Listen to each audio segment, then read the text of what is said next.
Il est l'heure pour moi de vous résumer mes 6 mois de stage au sein de la compagnie maritime ZIM à Marseille. Mais d'abord, une petite visite guidée des locaux.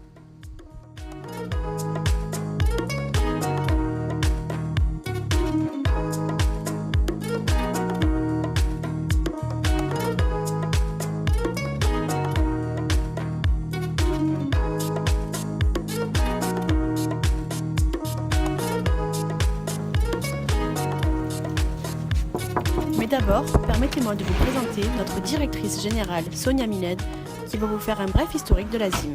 Bonjour, bienvenue à la ZIM, compagnie maritime.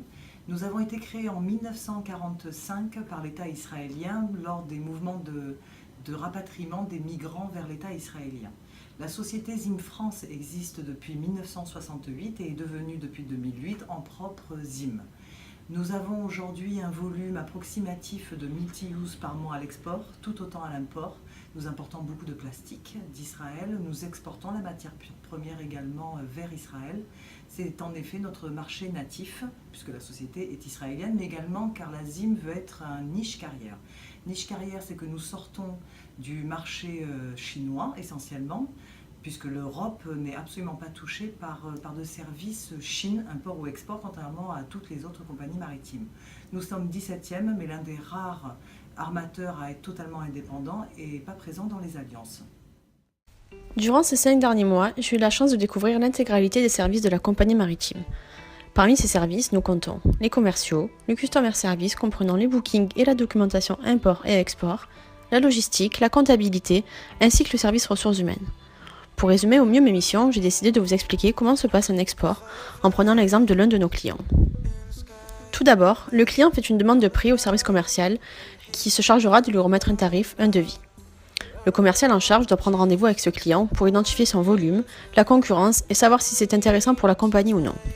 Selon les volumes et la destination, et si le client demande un tarif plus bas, le commercial entre en négociation avec le Regional Office, qui est situé à Haïfa en Israël, qui décide alors de baisser le prix ou non. Si notre Regional Office accepte la baisse de prix, le commercial devra filer le prix dans notre système de cotation, ce qu'on appelle une référence cotation, qui sera ensuite envoyée à ce client, et c'est avec cette même référence qu'il pourra réserver son transport maritime auprès de notre service booking. Toutefois, il existe des clients pour lesquels les commerciaux remettent des cotations pour le trimestre. Prenons le cas d'un de nos clients spécialisés dans l'export de fruits et légumes sur Israël. Il marche par saisonnalité et le tarif est négocié en amont pour toute la durée de la saison.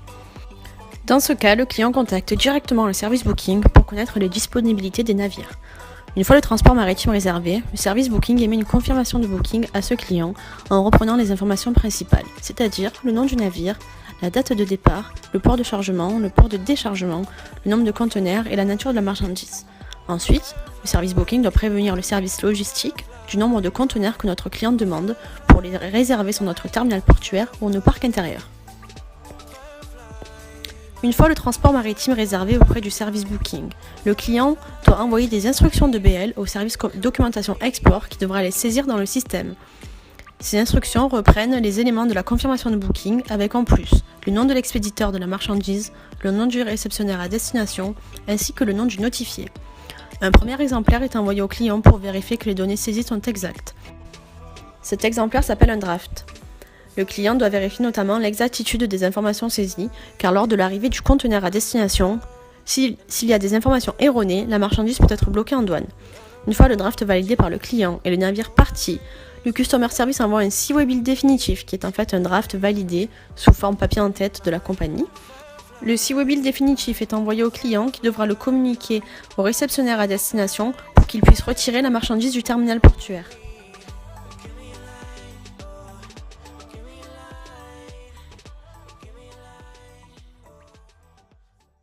Alors, si je devais faire un petit retour sur expérience sur les 6 mois qui viennent de s'écouler au sein de la ZIM, je dirais que ce stage m'a permis de développer mes compétences relationnelles avec les différents interlocuteurs que j'avais au quotidien. Des compétences, ça c'est sûr, en transport maritime puisque c'est un milieu que je ne connaissais pas, donc j'ai tout appris sur le tas. Mais aussi en négociation, parce qu'il fallait défendre des fois les intérêts de l'entreprise auprès des clients ou même faire accepter des baisses de prix pour, par exemple, gagner un nouveau trafic. En termes de savoir-être, je pense avoir su m'adapter à ce nouvel univers déjà et m'intégrer dans une équipe soudée puisque certains salariés travaillent ensemble depuis plus de 30 ans Donc des fois c'est dur de rentrer dans des groupes qui sont vraiment soudés comme ça. Ma curiosité et ma détermination m'ont fait mener à bien l'ensemble de mes missions, je pense, puisque ces derniers mois, la ZIM a connu le plus gros pic d'activité qu'elle n'a pas connu depuis de très nombreuses années. Du coup, je suis contente d'avoir vécu ça. C'était une expérience très très enrichissante que je ne regrette absolument pas. Je remercie encore une fois mon équipe de ZIM France et je vous remercie à vous pour m'avoir écouté.